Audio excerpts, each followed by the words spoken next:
তোমরা কেমন আছো? আশা করি ভালোই আছো। আমিও ভালো আছি। আজকে তোমাদের সাথে একটা নতুন রেসিপি শেয়ার করতে চলে আসলাম। তো আজকে করবো হচ্ছে চিকেন রেজালা। চিকেন রেজালার জন্য কী কী নিয়েছি চলো দেখতে থাকো। এখানে আমি নিয়ে নিয়েছি চিকেন, এখানে হচ্ছে টক দই, কাজু, চালমগজ, পোস্ত, পেঁয়াজ কুচি, রসুন, কাঁচা লঙ্কা, আদা। তো সব এই মশলাগুলো আমি চলো এখন বেটে নিয়ে আসবো। তার আগে আমি একটা কাজ করে নিই। তার আগে চিকেনটাকে আমি ম্যারিনেট করব টক দইটা দিয়ে। টক দইটা দিয়ে দিলাম। তো এর মধ্যে দিয়ে দিচ্ছি গোলমরিচ গুঁড়ো কিছুটা পরিমাণ। তো এবার চিকেনটাকে আমি ভালো করে দই দিয়ে মাখিয়ে রাখবো।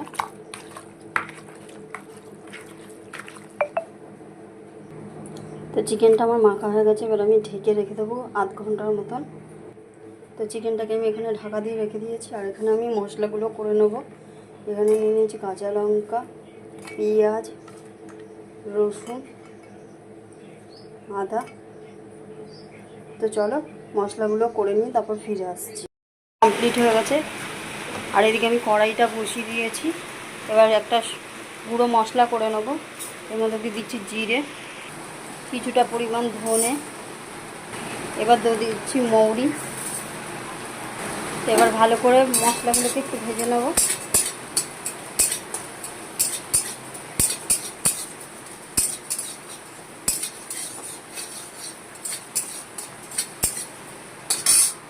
মশলাগুলো ভাজা হয়ে গেছে, আমি নামিয়ে নেবো এবারে।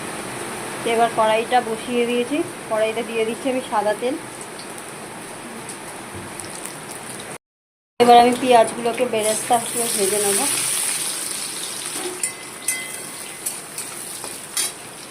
তো বেরেস্তা ভাজা হয়ে গেছে, মানে পেঁয়াজগুলো ভাজা হয়ে গেছে। এবার তুলে নেবো। এবার তেলটার মধ্যে এবার দিয়ে দিচ্ছি গোলমরিচ আর গরম মশলা ফোড়ন দিয়ে দিচ্ছি। আর এদিকে যেই মশলাটা করে রেখেছিলাম সেই মশলাটা এবার দিয়ে দিচ্ছি।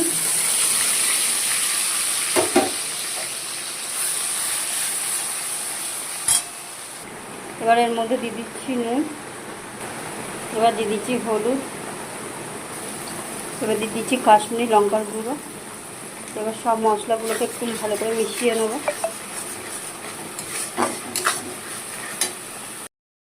তো মশলাটা আমার ভালো করে এবার কষানো হয়ে গেছে। দেখো এই যে তেল ছেড়ে এসছে। এবার আমি মাংসটা ম্যারিনেট করা মাংসটার মধ্যে দিয়ে দেবো।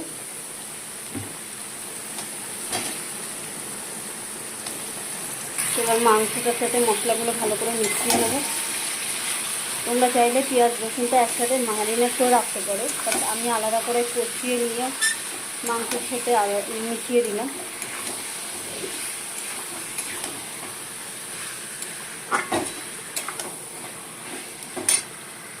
তো এবার এটা আমি কিছুক্ষণের জন্য ঢাকা দিয়ে রেখে দেবো। ঢাকনাটা উঠিয়ে একটুখানি নাড়িয়ে দেবো আবার।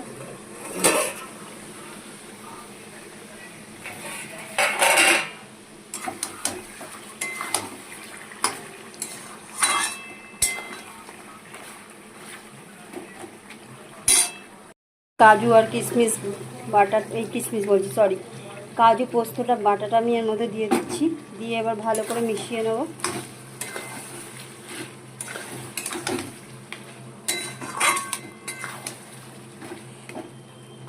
এবার কিছুক্ষণ হোক এটা এরকমভাবে। এবার আমি একটুখানি মশলা ধোয়া জলটা উপর থেকে দিয়ে দিচ্ছি। তো একটুখানি সিদ্ধ হয়ে আসুক। দেখো কত সুন্দর কালারটা এসছে। আর এদিকে আমি মশলাটা গুঁড়ো করে নিয়ে তারপর ফিরে আসছি। তো দেখো প্রায় আরও টানবে এটা।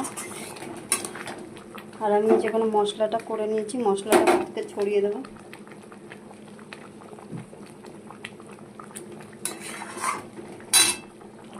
তো ওপর থেকে আমি একটু ঘি ছড়িয়ে দিচ্ছি। তো আমার হয়ে গেছে, আমি ওপর থেকে একটু বেরেস্তা ছড়িয়ে দিচ্ছি। এবার নামিয়ে নেবো আমি এটা। আমার এই যে চিকেন রেজালাটা তৈরি হয়ে গেছে। তো কেমন লাগছে দেখো, রেসিপিটা খুব সুন্দর লাগছে কিন্তু, আর টেস্টিও হয়েছে। তো তোমরা এইভাবে বাড়িতে বানিয়ে খেতে পারো। আর আমার রেসিপিটা কেমন লাগলো কমেন্টে জানিও। নতুন বন্ধুরা আমার আইডিটাকে ফলো করে দিও। তো টাটা বন্ধুরা, ভালো থাকো, সুস্থ থাকো, আর পাশে থাকো অবশ্যই। আমিও তোমাদের পাশে আছি। তো আজকের মতন টাটা। আবার নতুন একটা ভিডিও নিয়ে খুব তাড়াতাড়ি চলে আসবো।